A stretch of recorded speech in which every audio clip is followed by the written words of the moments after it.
एक दिन की बात है, एक किसान अपने खेत के पास स्थित अनाज की कोठी में काम कर रहा था। काम के दौरान उसकी घड़ी कहीं खो गई। वह घड़ी उसके पिता द्वारा उसे उपहार में दी गई थी। इस कारण उससे उसका भावनात्मक लगाव था। उसने वह घड़ी ढूंढने की बहुत कोशिश की। कोठी का हर कोना छान मारा, लेकिन घड़ी नहीं मिली। हताश होकर वह कोठी से बाहर आ गया। वहां उसने देखा कि कुछ बच्चे खेल रहे हैं। उसने बच्चों को पास बुलाकर उन्हें अपने पिता की घड़ी खोजने का काम सौंपा। घड़ी ढूंढ निकालने वाले को इनाम देने की घोषणा भी की। इनाम के लालच में बच्चे तुरंत मान गए।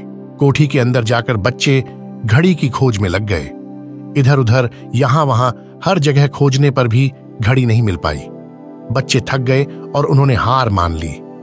किसान ने अब घड़ी मिलने की आस खो दी। बच्चों के जाने के बाद वह कोठी में उदास बैठा था। तभी एक बच्चा वापस आया और किसान से बोला कि वह एक बार फिर से घड़ी ढूंढने की कोशिश करना चाहता था। किसान ने हामी भर दी। बच्चा कोठी के भीतर गया और कुछ ही देर में बाहर आ गया। उसके हाथ में किसान की घड़ी थी। जब किसान ने वह घड़ी देखी तो बहुत खुश हुआ। उसे आश्चर्य हुआ कि जिस घड़ी को ढूंढने में सब नाकामयाब रहे, उसे उस बच्चे ने कैसे ढूंढ निकाला। पूछने पर बच्चे ने बताया कि कोठी के भीतर जाकर वह चुपचाप एक जगह खड़ा हो गया और सुनने लगा।